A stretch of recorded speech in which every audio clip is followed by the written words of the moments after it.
Ya, bien chicos, a ver,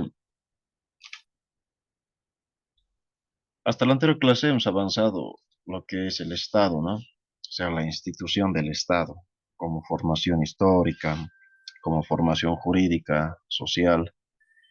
El Estado es la respuesta evolutiva, ¿no? De los grandes grupos humanos para poder organizarse, para poder coexistir en relativa paz y estabilidad, ¿no? El Estado es eso entonces, es una institución creada por las personas, por los grupos humanos, para poder convivir, ¿no? Para poder coexistir, para poder alcanzar metas comunes.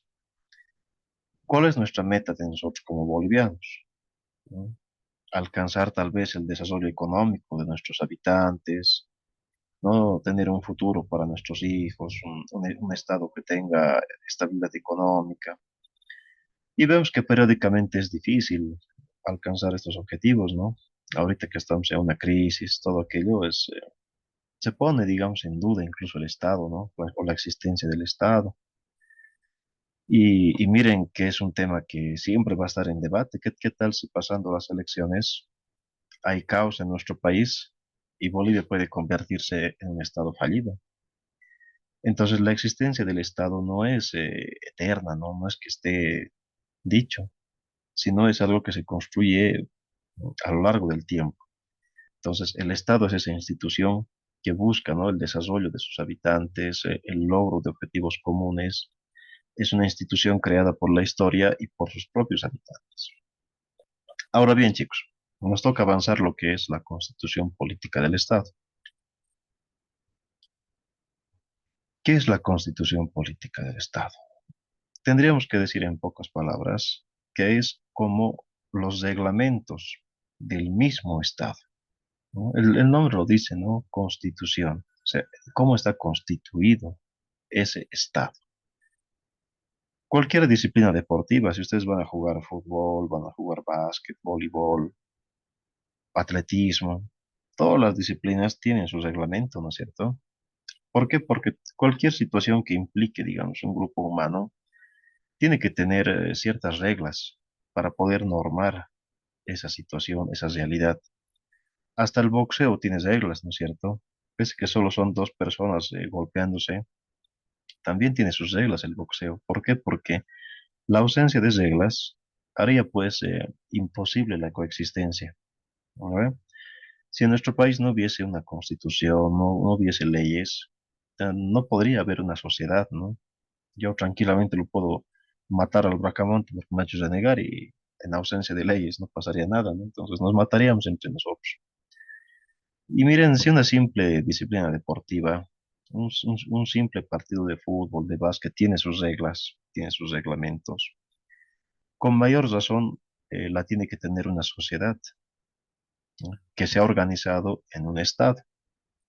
Entonces, la Constitución Política del Estado viene a ser ese reglamento, esas reglas bajo las cuales se va a manejar ese Estado.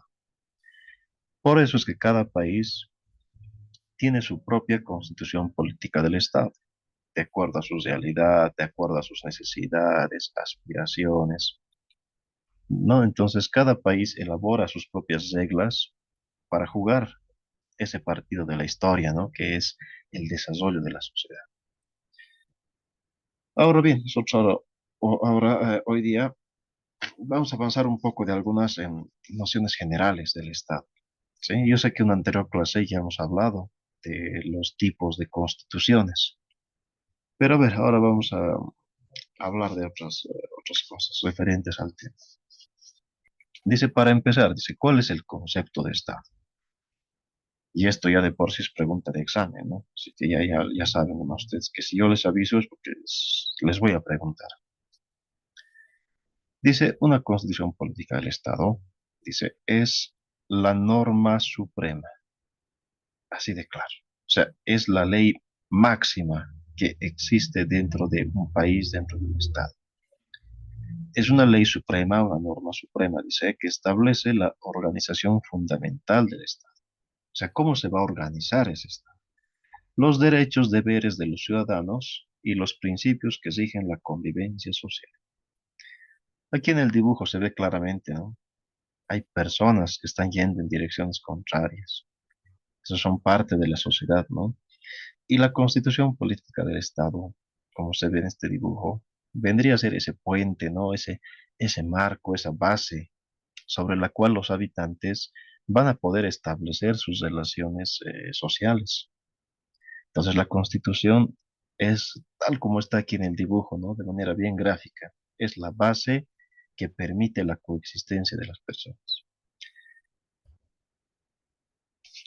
Para entender cuál es la importancia de una constitución, cuál es la jerarquía o el alcance que tiene una constitución, nos vamos a referir al jurista Hans Kelsen, quien elabora, ¿no? Una estructura jerárquica que nosotros lo conocemos más comúnmente como la pirámide de Kelsen.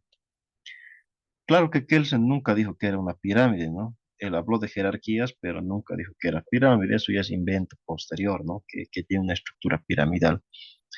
Pero ¿qué es lo que Kelsen nos ha querido demostrar con su estructura jerárquica? Nos quiere decir que dentro de la normativa, dentro de las leyes, hay pues una jerarquía. ¿Qué quiere decir jerarquía? Que hay un orden de poder, de uno que manda y otro que tiene que obedecer.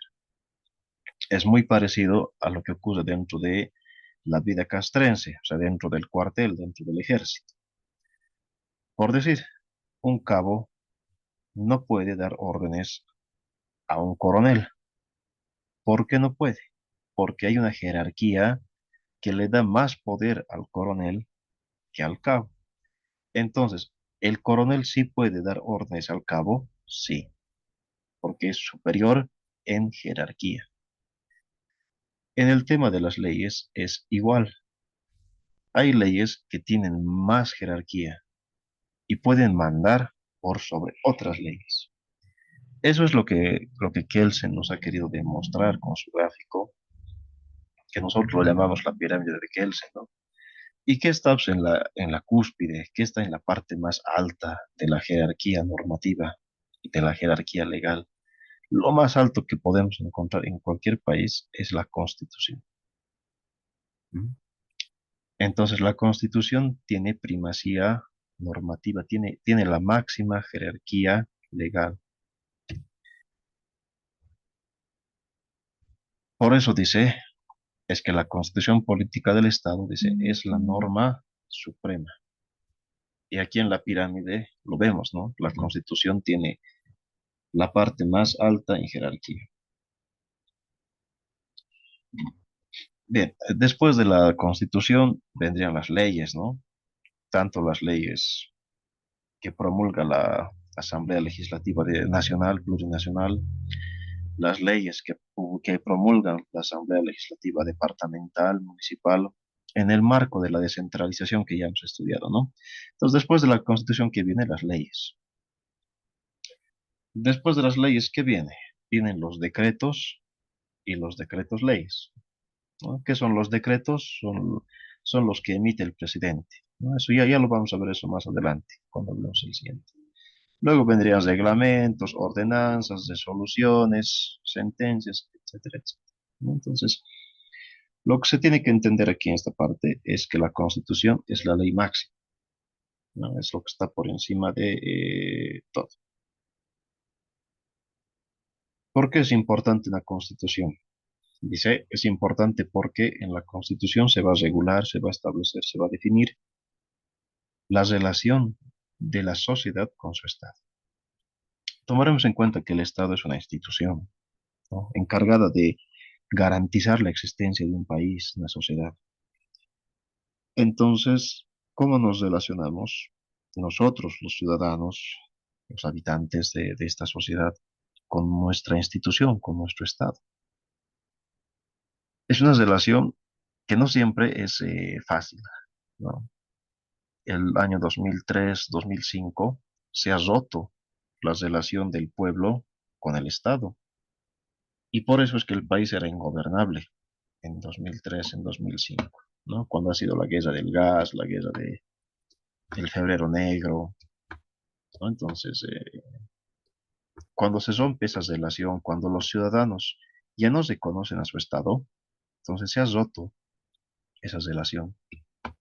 Entonces, la constitución política del Estado es pues ese puente, ese nexo, ese elemento que permite conectar a los habitantes con el Estado como institución, ¿no? Entonces, cuando se rompe ese nexo, hay que elaborar otra constitución, hay que reconstruir el pacto social. Y eso es lo que se ha hecho entre 2006 y 2009, ¿no? Con la elaboración de la Asamblea Constituyente y la promulgación de la nueva Constitución Política del Estado, que fue en febrero de 2009. Cuando se promulga la nueva Constitución que actualmente usamos, se ha vuelto a reconstruir el pacto, se ha vuelto a reconstruir la relación entre la sociedad, o sea, entre nosotros y el Estado como nuestra institución. Entonces, por eso es tan importante, chicos, la existencia de una constitución política del Estado. ¿Sí? Esa es la relación que tenemos los habitantes con el Estado. ¿Por qué también es importante una constitución? Es muy importante porque en la constitución se van a regir o se van a establecer o consagrar los principales deberes y también las principales garantías que tienen los habitantes de ese Estado. Según lo que dice el artículo 21 de la Constitución Política del Estado, ahí se van a establecer, por ejemplo, los derechos civiles que tenemos nosotros, los bolivianos, todos los bolivianos, ¿no? El derecho a la privacidad, a la intimidad, el derecho a la libertad de pensamiento, ¿no? El derecho a la residencia, el derecho a la libertad, el derecho mm, a no ser detenido, a no ser arrestado sin tener pliego de cargo o orden de aprehensión. Entonces, miren, chicos, los principales, los derechos fundamentales de una persona, de ustedes, de mí, están establecidos en la Constitución. La Constitución nos da una garantía a los bolivianos de que tenemos ciertos derechos que no van a ser vulnerados. Es muy importante la Constitución porque ahí también vamos a encontrar qué tipo de gobierno vamos a tener, cuál va a ser nuestro tipo de Estado. ¿Bolivia va a ser un Estado federal, como México, Estados Unidos, o va a ser un Estado unitario? ¿Eso dónde está eso consagrado? En la Constitución. Y eso lo hemos visto nosotros cuando hemos hablado del derecho autonómico, ¿no? De las autonomías, ¿no? Bolivia es un Estado unitario, descentralizado y con autonomías, no sé si se acuerdan, ¿no? Pero ahí nos establece, ¿no? ¿Qué tipo de Estado es nuestro país? En la Constitución va a establecer cuál es nuestra forma de gobierno. Vamos a tener un rey, vamos a elegir un rey, vamos a elegir un presidente. O sea, esas reglas del juego también están establecidas en la Constitución, ¿no? Por eso se hace tan importante. Entonces dice, por eso la Constitución Política del Estado, dice aquí, se constituye en el instrumento jurídico más importante de una sociedad. Y ojo con esta parte, dice, se coloca por encima de todas las demás normativas de un país. Es decir, es la ley de leyes, o también como se lo llama, la supraley. Entonces, la Constitución Política del Estado, como se ve aquí en el gráfico, es la ley de leyes, la ley máxima de un país. Esta parte, chicos, ya la hemos estudiado en la anterior clase, cuando hemos hablado de las clases de constituciones, ¿no? Por su forma, dice, puede haber constituciones consuetudinarias o costumbristas, o también puede haber constituciones que son escritas.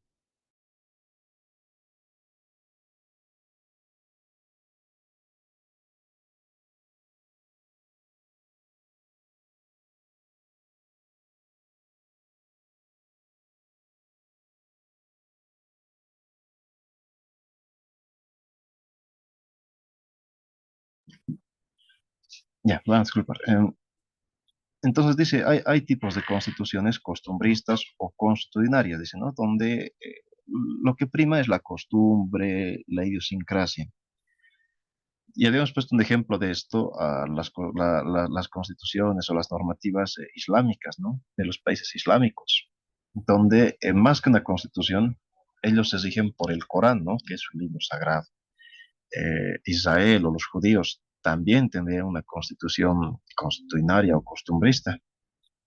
¿Y esto por qué lo decimos? Por ejemplo, en el mundo del Islam, Una mujer que es encontrada en adulterio puede ser lapidada, ¿no? O sea, asesinada a pedradas. Y eso está, digamos, en el Corán, es una costumbre y se aplica, ¿no? Por otra parte, tenemos constituciones escritas, como la nuestra, ¿no? Hay un texto único, a veces incluso varios, que garantizan las leyes. Entonces, por su forma, hay constituciones consuetudinarias o constituciones escritas.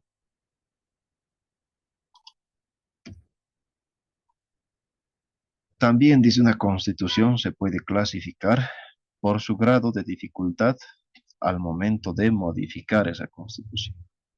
Si esa constitución es fácil de modificar, es una constitución flexible. Si esa constitución es difícil de modificar, es una constitución rígida, ¿no? Difícil. Las constituciones rígidas son aquellas que para poder modificar una parte o todo, te necesita un proceso bien complejo, largo, tedioso y complejo para poder modificar esa constitución. El caso boliviano, por ejemplo, una constitución muy rígida, ¿no? Difícil de modificar. Entonces, esta parte también les voy a preguntar en el examen, ¿no? Si en esta clasificación la constitución boliviana es flexible, es fácil de modificar, se reúne la asamblea, determina el cambio y se aplica. Esa es una constitución flexible, ¿no? Que lo tienen algunos países. Pero el caso boliviano no. De nosotros es una constitución bien complicada. Y cuando avancemos hoy día, la última parte que es reforma constitucional, vamos a ver que es bien difícil modificar la constitución boliviana. Dice una constitución también se puede clasificar por su establecimiento. ¿Esto qué quiere decir? ¿De dónde emana el poder constitucional? A eso se refiere. ¿De dónde nace el poder que hace nacer esa constitución? ¿De dónde nace esa constitución? Pueden ser monárquicas. Esto que dice las otorgadas o las pactadas, esto se refiere a los regímenes monárquicos, donde hay un rey, ¿no? Como el caso de Inglaterra, y aquí está su rey, ¿no? El rey de Inglaterra. Las otorgadas es cuando el rey voluntariamente cede su poder, ¿no? Dice, ya no quiero tener tanto poder, voy a entregar una parte del poder a una asamblea. Eso es por eso dice cartas otorgadas, ¿no? Porque el rey está otorgando parte de su poder. Hay cartas pactadas, donde el pueblo ya ha un poquito exigido derechos y entre el rey y el pueblo acuerdan repartirse el poder constitucional. Entonces, hay monarquías constitucionales donde el origen o la génesis del poder es el acuerdo entre el pueblo y la monarquía. Esas son las cartas pactadas. Y las terceras son las constituciones de soberanía nacional. Dice donde las constituciones reflejan la desaparición de los reyes y el triunfo de la legitimidad popular. En estas constituciones de soberanía nacional, la génesis del poder constitucional es el mismo pueblo. Tomemos el ejemplo de Bolivia, 1825, cuando Bolivia se independiza de los españoles. Bolivia desconoce el poder del rey y el pueblo mismo reconoce a sí mismo, al pueblo mismo, como el origen de su propio poder constitucional, ¿no? Entonces en Bolivia por eso no tenemos reyes, ¿no? No tenemos monarcas, porque, no, porque el poder mismo ha nacido del pueblo desde nuestra fundación como Estado. Y es un poder que nosotros vamos a ejercer a través del voto, ¿no? El 17 de agosto, los que ya tenemos más de 18 años o 18 años cumplidos, vamos a ejercer el poder soberano de elegir a nuestro gobernante, ¿no? Entonces, ahí vemos que el poder realmente radica en el pueblo, ¿no? Es por eso se refiere a constituciones de soberanía nacional, ¿sí? Por último, dice, también hay constituciones que se van a clasificar por su vigencia. ¿Qué quiere decir por su vigencia? Quiere decir, ¿se aplica o no se aplica? A eso se refiere. O sea, ¿esa constitución está vigente en su aplicación o no está vigente? Por eso aquí la mafalda, ¿no? Dicen, ¿cierto? Y estos derechos, dice, a respetarlos, no vaya a pasar como con los 10 mandamientos, que está escrito pero nadie cumple, ¿no? A veces, ¿no ve? Entonces, se refiere a eso, las constituciones que se clasifican por su vigencia. Dice, una constitución puede ser normativa cuando hay equilibrio entre lo que dice la ley y lo que cumplen los habitantes, ¿no? Son constituciones donde lo que está escrito se cumple, hay equilibrio. Hay constituciones nominales, o sea, de nombre, quiero decir, ¿no? Donde tienen buenos textos constitucionales, pero que en realidad no se está aplicando.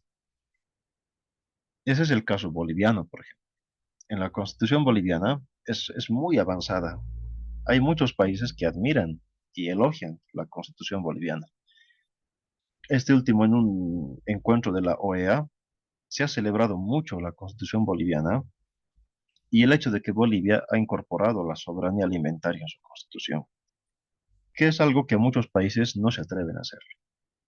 Bolivia tiene un amplio espectro social porque se conoce los derechos de los pueblos indígenas, el derecho a la salud, al trabajo.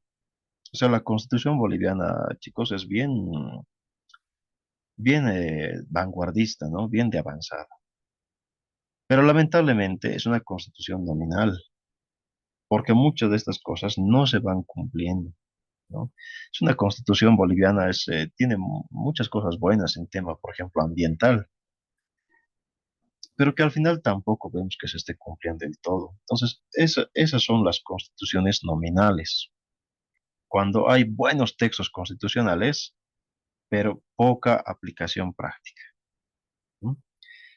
Y por último, tenemos las constituciones semánticas, que esto podemos decir que son farsas, son engaños, son mentiras. Son constituciones que se han hecho simplemente para disimular que en ese país hay Estado de Derecho o leyes, pero en la realidad no hay. Ejemplo puede ser Cuba, digamos, ¿no? O países donde hay regímenes dictatoriales, donde los estados, por formalismo, ¿no? Para poder presentarse a los encuentros internacionales, presentan pues una constitución, ¿no? Pero que en la realidad no cumplen para nada, ¿no? Que no existe realmente, no se aplica, pero nada. Esas son las constituciones semánticas, ¿no? Básicamente son fraudes. Bien, chicos, entonces ya un poquito casi llegando ya más al final, entramos a lo que es el poder constituyente. ¿Qué es el poder constituyente? En términos simples, dice, es la capacidad de un pueblo de hacer su propia constitución. O sea, ¿qué tanto poder tenemos los bolivianos para modificar o hacer nuestra propia constitución? El 2006, después de los graves problemas que ha tenido Bolivia, no sé ustedes dónde estarían en el 2006, no sé si habrán nacido o todavía no, pero bueno, para los que sí o para los que no, 2006, 2005 han sido años muy conflictivos en Bolivia, ¿no? Donde no había respeto a la Constitución, no había gobernabilidad, nadie respetaba al gobierno, nadie le hacía caso. Ahí nace un poder constituyente, ¿no? El pueblo se recupera el poder de hacer su propia constitución y nace la actual constitución política del Estado que tenemos hoy en día, que hoy en día utilizamos, que nace de este poder constituyente. Entonces, como dice aquí en la diapositiva, en términos simples, el poder constituyente es la capacidad del pueblo para elegir cómo gobernarse y, en definitiva, hacer su propia constitución. Lo que es muy interesante, chicos, ¿no? Muy interesante, muy democrático, que un pueblo mismo se haga su propia constitución, porque eso es lo que ha pasado en 2006 en Bolivia. Se ha convocado a la Asamblea Constituyente. Entonces, del pueblo mismo han nacido personas que han ido a esta asamblea a poder plantear, proponer qué debería tener nuestra constitución. Muy diferente a las constituciones anteriores que hemos tenido, cuando simplemente el legislativo hacía la constitución, el presidente lo aprobaba y listo. El pueblo no tenía voz ni voto, pero la actual constitución ha nacido de este poder constituyente y es muy interesante el hecho de que nuestra constitución ha nacido del pueblo y de una asamblea constituyente. Y el último punto, chicos, para acabar la clase, la reforma constitucional. Para esto, chicos, nos vamos a basar siempre en el artículo 411, parágrafo 1 y parágrafo 2 de la Constitución Política del Estado. Hay dos tipos de reforma de la Constitución. O sea, hay dos maneras de cambiar la Constitución. Puede ser una reforma total, o sea, podemos cambiar toda la Constitución. O también puede haber una reforma parcial. Podemos cambiar uno o más artículos sin afectar el resto de la Constitución. Entonces, a ver, para que se acuerden para el examen, hay dos tipos de reforma constitucional. La parcial, que es de una parte, de uno, dos o más artículos, y la total, que es cuando queremos cambiar casi todo el texto constitucional. Sin embargo, hemos visto nosotros que nuestra Constitución es rígida. ¿Y esto qué nos quiere decir? Quiere decir que para poder cambiar esta Constitución hay que seguir un protocolo muy difícil, muy complejo, ¿no? Porque es nuestra Constitución rígida, es muy difícil cambiarla. Bien, remitiéndonos a ver a lo que dice la propia Constitución, a lo que vamos a encontrar en el artículo 411 de la Constitución Política del Estado, dice, y dice aquí en la diapositiva, ¿no? La reforma parcial, o sea, cuando queremos cambiar uno o dos artículos de la Constitución, se puede activar de dos maneras. ¿Cuáles son esas dos maneras? Uno, puede ser que nosotros, los habitantes, los bolivianos, el pueblo, si nos juntamos el 20% de los electores, o sea, de los que estamos en edad de votar, si nos juntamos el 20% y hacemos una propuesta para modificar un artículo, esa es una manera de proponer una reforma parcial, ¿no? O sea, el pueblo tiene la facultad de modificar su constitución en parte si consigue que el 20% del electorado firme esa propuesta o iniciativa de reforma. Por decir, yo quiero cambiar, a ver, les voy a poner un ejemplo. Mm, a ver, yo quiero cambiar el artículo 144 de la Constitución Política del Estado. ¿Qué dice el artículo 144? Dice, son ciudadanos y ciudadanas bolivianos aquellos que cumplen 18 años de edad. ¿Qué tal si yo quiero cambiar ese artículo y que la ciudadanía sea a los 16? Para que desde los 16 ya puedan ustedes ir a las elecciones, ejercer el derecho ciudadano. Eso es una reforma parcial, porque estoy hablando de cambiar un artículo nomás de la Constitución, una reforma parcial. Entonces, ¿qué tuviera que hacer yo? Tuviera que hacer mi propuesta de reforma constitucional y conseguir la firma del 20% del electorado boliviano. ¿Cuántos más o menos somos? No estoy seguro, pero más o menos somos unos 7 u 8 millones de personas que somos el electorado boliviano. O sea, de los 11 millones de bolivianos, 8 millones somos parte del electorado. Necesitaría el 20% de esas firmas en un cuaderno para poder pedir que se haga esa reforma.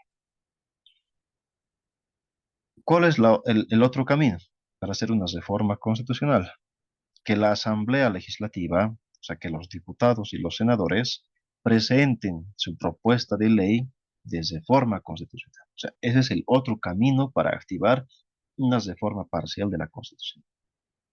Y esto se ha hecho el 2005, cuando la Asamblea Legislativa ha propuesto que la reelección sea indefinida.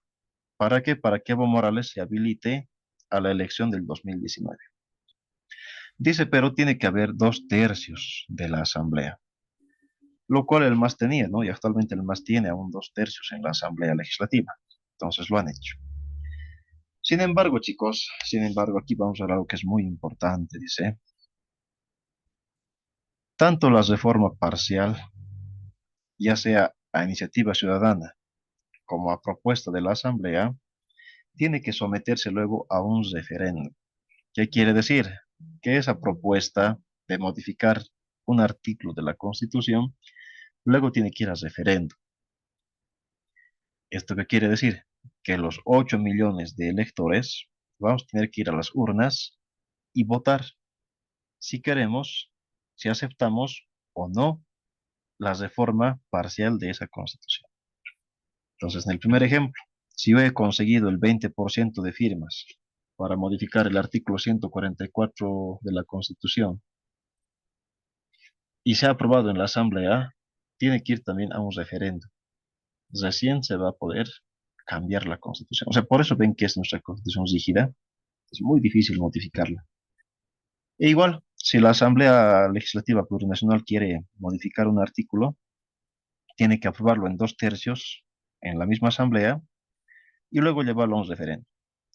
Y eso es lo que pasó con el señor Evo Morales, ¿no? Que el 2015 se hizo el proyecto de reforma constitucional buscando la reelección indefinida, se aprobó por dos tercios en la Asamblea, ¿no? Pero faltaba el último paso, el referéndum. El referéndum se llevó a cabo el 21 de febrero de 2016. ¿Y qué dijo la gente? Dijo, no, no aceptamos la reforma de la Constitución, no aceptamos la figura de la reelección indefinida. Y de ese modo es que Evo Morales quedó inhabilitado para postularse el 2019. ¿Por qué se habilitó entonces Evo para hacerse elegir el 2019? Bueno, ha recurrido a una instancia internacional que luego lo vamos a ver cuál es la situación. Pero oficialmente la Constitución, chicos, no se ha modificado. Actualmente es prohibida la reelección indefinida. Solamente se permiten dos mandatos, según la Constitución. Y han debido escuchar a muchos candidatos que ahora dicen, no, vamos a modificar para que no haya ni una reelección. Bueno, este va a ser el procedimiento, ¿no? Y bueno, la reforma total, chicos, tendría que hacerse haciendo una convocatoria a una asamblea constituyente. O sea, si queremos modificar toda la Constitución, lo que son las bases, las garantías ciudadanas y esas partes fundamentales, tendríamos que convocar a otra asamblea constituyente como en 2006. Y los constituyentes tuvieran que volver a reunirse y volver a elaborar otra constitución en un proceso que podría tardar unos 2, 3 años quizás, ¿no? Luego eso tiene que haber una aprobación de dos tercios y todo un proceso, todo un protocolo. Entonces, esa es la reforma constitucional. Es, como les digo, tenemos una constitución rígida y por tanto difícil de modificar, pero no imposible.